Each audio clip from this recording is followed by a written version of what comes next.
안녕하세요, 여러분. 이번 세션에 관심을 가지고 참석해 주셔서 정말 감사드립니다. 저는 우아한 형제들의 로보틱스 랩실에서 로봇 관리, 로봇 관제 및 맵 서비스를 개발하고 있는 황순영이라고 합니다. 반갑습니다.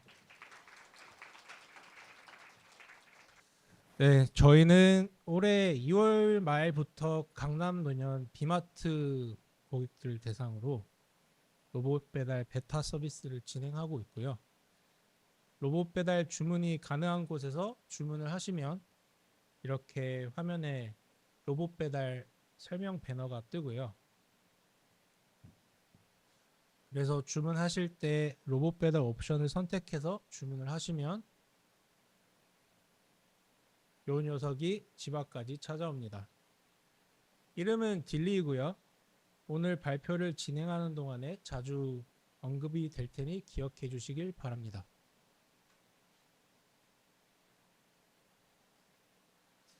우선은 오늘 발표 세션의 제목처럼 강남 한복판을 달리는 딜리의 모습을 먼저 살펴보시겠습니다. 딜리의 비마트 주문 상품이 적재되고 난 후에 촬영을 시작했고요. 제로턴을 하면서 방향을 틀고 출발을 합니다. 인도 위에서 우측 통행을 하고 있고요. 저 멀리서 자전거를 타고 오시는 분이 계시는데 안전하게 지나가실 수 있게 딜리가 잠시 멈췄다가 다시 가는 모습이고요. 이제 횡단보도를 건너기 위해서 적절한 대기 장소에서 멈춘 다음에 주변을 살펴보고 이상이 없는 것을 확인한 다음에 길을 건너기 시작합니다. 네, 이상 없이 잘 건너가고 있는 모습이고요. 이렇게 인도로 다시 진입했을 때 또 마주오는 분이 계셔서 회피를 하면서 이동을 하고 있고요. 그리고 이제 당분간은 장애물이 없어서 해당 도로에서 갈 수 있는 최대 속도로 달리게 됩니다. 주행 영상은 여기까지지만 딜리는 목적지까지 알아서 잘 주행해서 훌륭하게 고객님께 물건을 전달하고 또 스스로 돌아오게 됩니다.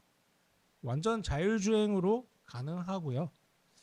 강남 한복판을 달리는 모습을 같이 보셨는데요. 배민앱에서 고객이 비마트로 주문을 하고 로봇의 상품이 적재가 된 다음 자율주행으로 알아서 고객이 계시는 곳까지 물품을 잘 배달하는 데에는 여러 기술들이 필요하겠죠. 머신러닝, 슬램, 자율주행, 라이다, 관제, 배차, 컴퓨터 비전, 로컬라이제이션 AI, 하드웨어, 카메라 등 이렇게 다양한 기술들이 필요하고 이것 말고도 더 있을 텐데요. 오늘은 맵 서비스에 대해서 다뤄보고자 합니다. 그럼 목차를 설명드리겠습니다. 우선 배달 로봇을 위한 맵 서비스가 왜 필요한지에 대해서 설명을 드려보고 싶고요.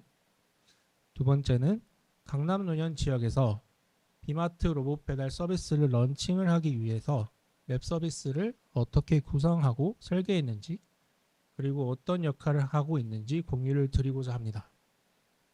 마지막으로는 앞으로 강남 일부 구역에서 뿐만이 아니라 딜리가 전국에서 전 세계에서 서비스를 하기 위해서는 맵 서비스의 확장성도 높아져야 할 텐데요.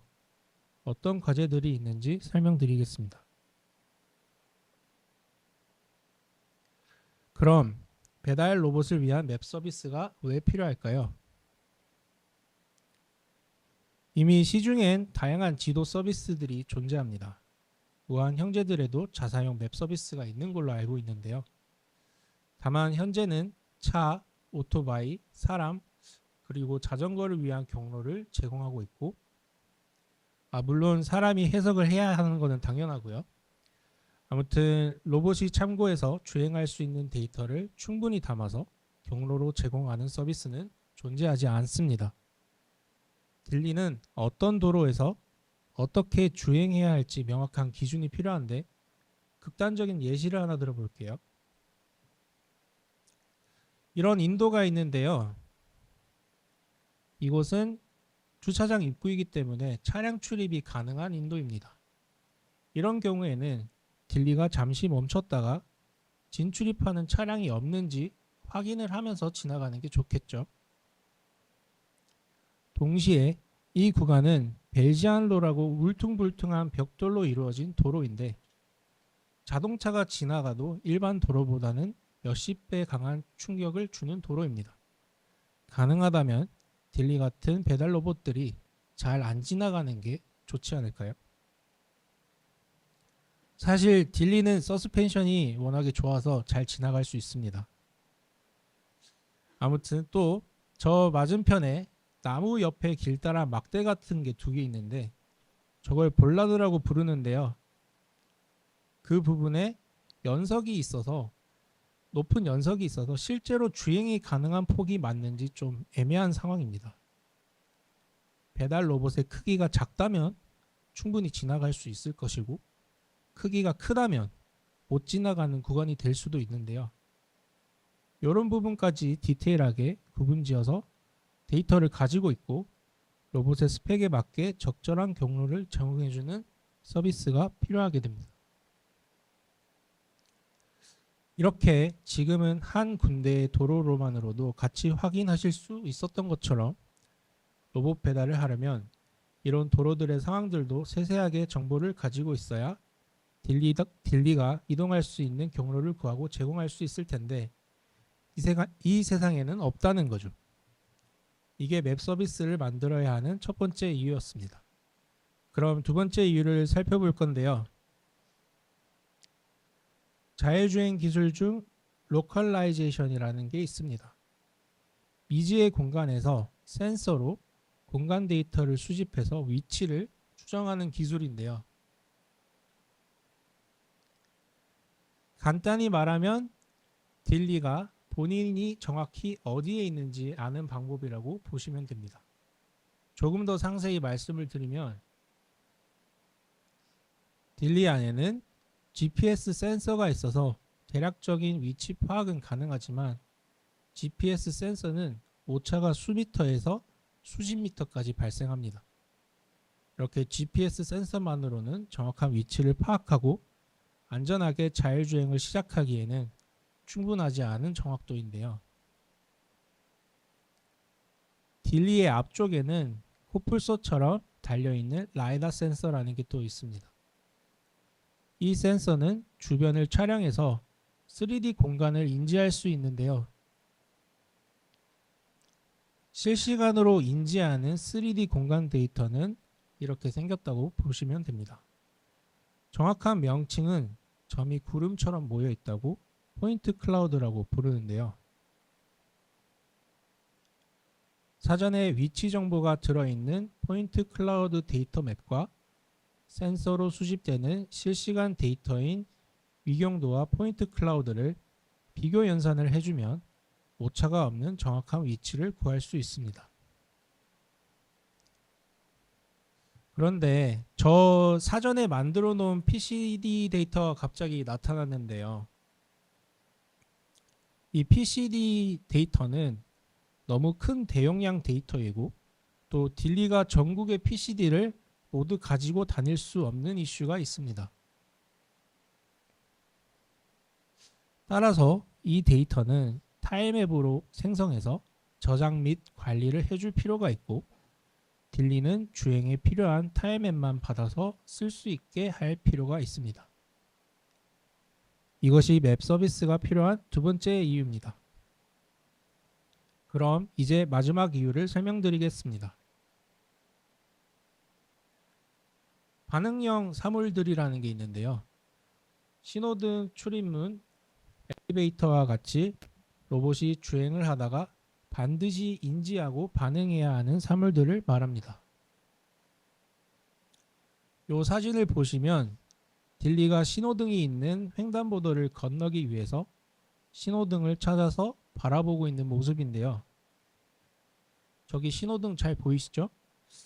그런데 만약 여기를 이런 큰 덤프 트럭이 막고 있다면은 인지 모델로는 전혀 신호등의 상태를 확인할 수 없는 상황이 발생하게 됩니다. 이때 이게 저희가 생성한 맵 데이터, 맵 어노테이션이고요.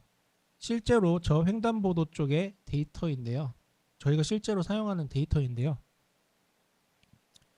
사진으로 보던 신호등은 저기에 있습니다. 이걸 말씀드리는 이유는 아까처럼 불가피한 상황에서 인지가 어려울 때 맵 서비스로 받은 이동 경로에 있는 신호등 위치와 신호등 아이디를 기반으로 딜리가 차세대 지능형 교통 시스템에 직접 통신을 해서 실시간 교통신호 정보를 얻어서 주행을 지속할 수 있기 때문입니다. 이렇게 세 번째 이유에 대해서 설명 들어보았습니다. 이것 말고도 필요한 이유들이 다양하게 더 많지만 정리를 하자면 로봇 배달을 위한 맵 서비스가 필요한 이유는 정확한 위치 추정을 할 수 있게 사전에 위치 정보가 매핑된 포인트 클라우드 데이터를 관리하고 제공할 수 있어야 하며 그 다음은 도로와 주요 정보와 반응형 사물들을 관리하고 제공할 수 있어야 하며 또 그것을 기반으로 딜리가 헤매지 않게 한 번에 이동 가능한 경로를 제공할 수도 있어야 하기 때문입니다. 그리고 이건 플러스 알파인데 웹 서비스의 도움으로 실제 주행을 많이 하게 되면 그만큼 많은 데이터셋을 확보할 수 있게 되는데요. 차량과 달리 인도 주행 데이터는 대량으로 확보하는 것이 어려운 만큼 이 데이터로 딜리의 자율주행 기술을 더 고도화시키는 데 도움을 줄 수도 있습니다. 네, 지금까지 필요한 이유에 대해서 설명을 드려보았고요. 그러면 이제 초입에 보여드렸던 영상처럼 강남에서 비마트 주문을 받고 딜리가 배달해주는 서비스를 런칭하기 위해서 웹 서비스를 어떻게 만들었는지 이야기해 보겠습니다. 웹 서비스를 만들기 위해서 가장 처음 해야 했던 일은 우리가 사용하는 모든 맵 데이터의 사용처에서 좌표계를 통일시키는 것이었습니다. 자율주행 개발을 하기 위해서는 글로벌 좌표계라는 게 도입하는 것이 필수 요소는 아니었습니다. 로컬라이제이션이라는 기술로 로봇 내에 저장된 3D 맵을 기반으로 현재 센서 값을 기준으로 위치 추정이 충분히 가능했고 그때부터는 본인의 위치를 파악했다고 보고 그냥 이동하면 되는 거라서요. 그리고 위경도로 연산을 하는 것보다는 저장된 맵 내에서 미터 단위로 사용하는 게 연산 속도도 빠를 거고요. 그래서 로컬 좌표계를 사용했었는데요. 로컬 좌표계란 준비된 포인트 클라우드 데이터의 임의의 지점에 원점으로 지정을 하고 사용하는 좌표계입니다. 이건 일반적인 지도 서비스와 연동을 하거나 배달의 민족 서비스와 연동을 하려면 지정한 원점과 지도의 형태에 따른 별도의 변환 공식을 사용해야 합니다. 조금 더 예를 들자면 강남요년에서 만든 PCD 맵이 있을 거고요. 저희 송파에서도 만든 PCD 맵이 있을 텐데 각각의 변환 공식이 다르다면은 별도로 관리를 해줄 필요가 있겠죠. 저희가 비마트 서비스를 더 확장을 하게 됐을 때 서울에만 수십 개가 있을 텐데 그것에 대해서 일일이 변환 공식을 관리하는 것은 매우 비효율적일 것입니다. 그런데 글로벌 좌표계를 도입한다면 로봇은 본인의 정확한 위경도를 바로 추정할 수 있고 다른 지도 서비스 또는 배달의 민족과 연동하는 것도 가능해지고 그것을 기반으로 어디서든 배달을 수행할 수 있게 됩니다. 이때 저희는 모든 맵 데이터와 맵 데이터 사용처가 누구에게나 친숙한 위경도 좌표 시스템인 EPSG 4326을 베이스로 사용하도록 결정했습니다. 로봇 배달 서비스를 구현하기 위해서도 위치 정보를 사용하는 곳이 로봇에도 서비스에도 정말 다양하게 많은데 모든 곳을 글로벌 좌표계를 사용하도록 작업을 하게 되면서 서비스 개발 속도에 박차를 가할 수 있었습니다. 그럼 다음으로 넘어가 보도록 하겠습니다. 다음으로 한 일은 맵 데이터 분류 및 정의인데요. 앞서 보여드렸던 난감한 상황이죠. 그리고 이런 상황들도 있는데요. 이렇게 말도 안 되는 좁은 인도이거나 파손이 되어 있어서 바퀴가 빠질 수 있다던가, 그리고 밟고 올라가긴 해야 하는데 좀 부담스러운 높이의 연석이 있다던가, 아니면 경사가 너무 높아서 위험하다거나, 중간중간에 차량 유입이 많은 주차장 입구가 있다거나, 또는 그런 것들이 모두 혼재하는 경우도 있고요. 이렇게 다양하고 불특정한 상황들이 존재하는데 이것을 정리하는 일은 쉽지 않았습니다. 하지만 좀 아니다 싶으면 일단 안 가면 되고, 간다고 하더라도 나머지는 자율주행 기술에 맡긴다고 가정을 하면, 그리고 또 상황 분류보다는 도로의 지리적 특성에 집중을 해서 시도를 해보니 가능했습니다. 저희가 정의한 데이터들을 간략히 소개해드릴까 하는데요. 노드는 로봇의 이동 경로의 진입, 진출점 또는 연결점을 의미하는데요. 보시는 것처럼 8개의 타입으로 분류를 해보았습니다. 인도 진입, 진출, 연결점, 횡단보도 진입, 진출점, 엘리베이터 호출점, 엘리베이터 탑승점 등 이렇게 있고요. 링크는 2개의 노드를 잇는 경로이고요. 실제로 딜리가 이 경로를 따라가게 됩니다. 링크에는 경로의 폭, 경사, 최고 속도 등의 정보가 들어가 있습니다. 도로 타입은 저희가 10개로 구분 지어 봤는데요. 지금은 이 10개로도 충분히 서비스가 가능하다고 보고 있습니다. POI는 Point of Interest의 약자로 신호등, 출입문, 엘리베이터 같은 로봇이 인지하고 반응해야 하는 사물 또는 지점이 되겠고요. 가상벽은 로봇이 보다 안전하게 주행을 하는 것을 보장하기 위해서 선으로 된 가상벽을 의미합니다. 도로 연석, 지하철 입구, 하단 경계 등을 구분 지어서 관리하고 있습니다. 이렇게 데이터 정의를 해서 사용을 하는데도 충분히 서비스가 가능한 상태이고요. 이거는 국토지리정보원에서 정리하고 있는 보행경로 링크의 속성들인데요. 모두 표시를 한 것은 아니고 일부만 발췌해봤습니다. 지금 공유드렸던 내용은 저희뿐만 아니라 로봇 자율주행을 개발하는 회사들이 공통적으로 필요한 데이터이다 보니까 우리나라 지도를 만드는 국토지리정보원에서도 로봇 배달 및 교통약자를 위한 지도 제작 여부에 대한 검토를 진행하고 있고, 보시는 표처럼 데이터 모델 정의를 통해 표준화를 시도하고 있습니다. 그럼 맵 데이터 정의가 끝나면 맵 데이터 제작을 해야겠죠? 우선은 포인트 클라우드 데이터를 먼저 만들어야 될 것이고요. 그 다음에는 카메라 데이터로 색을 입히고, 이것을 글로벌 좌표계에 정렬을 한 다음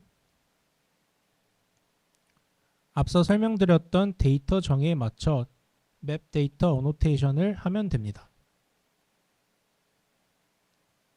그리고 데이터 종속량 관리를 위해 적절히 타임맵 생성을 진행합니다. 여기까지가 데이터 제작인데요. 데이터 제작이 완료가 되면 제작된 맵 데이터를 기반으로 정보를 제공하는 서비스를 만들어야 합니다. 실제 서비스에 연동되는 맵 서비스의 역할은 크게 4가지가 있습니다. 배달의 민족 앱에는 고객이 주문을 할 때 딜리로 주행이 가능한지에 대한 여부와 보다 정확한 예상 시간을 제공할 수 있어야 하고요. 로봇에게는 실시간으로 최적의 경로, 그러니까 웬만하면 한 번에 문제없이 그리고 빠른 이동 경로를 제공할 수 있는 동시에 위치 추적 및 장애물 인지를 원활하게 할 수 있게 도와주기 위해서 최신 PCD 타임맵을 제공해야 합니다. 실제 서비스 플로우도 공유드려 보겠습니다. 배달의 민족 사용자가 이마트에서 원하는 상품을 모두 담고 장바구니 화면에 진입을 하는 것부터 시작하겠습니다. 화면에 처음 진입을 하면 고객의 주소지에 로봇 배달 가능 여부를 맵 서비스에 확인 요청을 하게 되고요. 가능하다고 반환을 받으면 오른쪽 사진에 보시는 것처럼 화면에 로봇 배달 옵션이 노출됩니다. 사용자가 로봇 배달 옵션을 선택하게 되면요. 맵 서비스에 예상 시간을 요청하고 반환받게 되고요. 화면에는 예상 시간을 보여줍니다. 사용자가 그대로 로봇 배달 주문하기 버튼을 누르게 되면 로봇 배차 서비스에 주문 정보가 전달됩니다. 로봇 배차 서비스는 주문 정보를 쉬고 있는 딜리에게 배차를 시킨 다음 해당 딜리에게 목적지를 전달합니다. 목적지를 전달받은 딜리는 웹 서비스에 목적지까지의 경로를 요청하게 되고요. 웹 서비스로부터 경로를 반환받으면 자율주행을 시작합니다. 이때 딜리는 이동하면서 본인이 가지고 있는 3D 타일맵의 최신화가 필요하다면 웹 서비스에 최신 타일맵을 요청하여 반환받는 대로 바로바로 사용하게 됩니다. 여기까지가 서비스 플로우였고요. 이제 저희가 어떤 맵 서비스를 만들었는지 자세히 설명을 드렸는데요. 이제 마지막 주제인 맵 서비스의 확장성을 높이기 위해선 어떤 과제들이 있을지 말씀드려 보겠습니다. 우선 저희가 강남 일부 구역에서 로봇 배달 서비스를 런칭을 해본 경험으로 맵 제작 생성에 시간이 많이 들었었습니다. 앞으로 서비스 구역을 확장해서 서울 전 지역, 나아가 전국, 전 세계에서 서비스를 하기 위해서는 맵 제작 시간을 줄여 맵 서비스의 확장성을 높여야 함을 알 수 있었습니다. 해결해야 할 과제 중 하나는 일부 수동으로 작업하고 있던 맵 생성 프로세스를 자동화 파이프라인화해서 수집한 센서 데이터를 업로드만 하기만 해도 서비스를 할 수 있는 데이터가 자동으로 나올 수 있게 만들어야 할 것입니다. 그런데 이것만으로 되는 게 아니라 서비스 구역을 확장하게 되면 그만큼 서비스 운영 및 유지보수 리소스가 증가할 텐데요. 이때 서비스를 하게 되면 자연스럽게 쌓이는 주행 데이터들을 이용해서 서비스 고도화를 통해 운영 및 유지보수 리소스를 최소화해서 광범위 맵 데이터를 쉽게 유지보수할 수 있을 것으로 예상하고 있습니다. 예를 들어 주행 중 수집된 포인트 클라우드는 매일 또는 실시간으로 맵 서비스가 관리하고 있는 PCD 업데이트에 사용할 수 있을 것이고요. 이를 통해서 이제 지리 정보가 변경이 되면은 바로바로 업데이트가 되는 거죠. 그리고 이제 관제사 개입 기록, 배달 목적지 수정, 고객의 피드백 같은 걸로 맵 어노테이션의 자동 업데이트를 시도해 볼 수 있을 겁니다. 또 배달 지연 예상으로 우회 경로를 제공하는 경우에는 해당 경로 데이터의 가중치를 더 높여서 좀 자동으로 업데이트를 하는 걸 해서 그리고 추후에는 우회 경로를 더 자주 제공할 수 있게 시도해 볼 수 있을 거고요. 또 링크별 주행 기록들을 분석해서 예상 시간을 더 정확하게 알려드릴 수 있을 것입니다. 물론 이 작업들을 앞서 말씀드린 파이프라인에서도 적용해서 효율성 극대화를 시도해 볼 수 있을 겁니다. 다음으로 넘어가서 마지막으로 딜리도 당연히 새로운 버전이 계속 나올 거고 그때마다 스펙이 조금씩 달라지기 때문에 그에 맞는 맵 데이터가 추가로 필요한 상황이 발생할 수도 있는데요. 기존에 있던 맵 데이터가 충분한 정보를 가지고 있지 않다면 맵 데이터 추가 제작이 필요하다는 건데 예를 들어서 지금은 V1으로 서비스를 하고 있지만 추후에 V4처럼 사족보행 로봇을 개발해서 도입하게 된다면 딜리는 계단을 통해서 더 많은 고객들에게 갈 수 있고 더 빨리 배달을 할 수 있을 텐데요. 이때에 가서 맵 데이터를 추가하지 말고 사전에 그런 일이 발생하지 않게 맵 서비스에 대한 구상을 지속적으로 고민하고 개선해야 할 것입니다. 정리하자면 맵 데이터 자동 생성 파이프라인을 만들어서 맵 데이터를 자동으로 생성해서 제작 시간을 줄여야 하고, 주행 데이터를 적극적으로 활용해서 맵 데이터의 자동 업데이트를 통해 광범위한 맵 데이터의 유지 보수를 가능하게 하며, 또 새로운 버전의 딜리가 등장할 때마다 추가적인 맵 데이터 생성이 필요하지 않게 사전에 준비를 잘 해둔다면 웹 서비스 확장성을 증가시켜서 보다 빠른 시일 내에, 빠른 미래에 강남 구역을 넘어서 서울 전 지역에, 그리고 나아가 배민이 서비스하고 있는 모든 지역에서 로봇 배달을 할 수 있을 거라고 생각합니다. 더 나아가 저희 로봇 배달 서비스 덕분에 라이더가 없어서 배달이 불가능했던 곳들에 배달이 가능하게 된다면 더할 나위 없이 좋을 것 같습니다. 지금까지 긴 시간 동안 제 발표를 들어주셔서 정말 감사드립니다.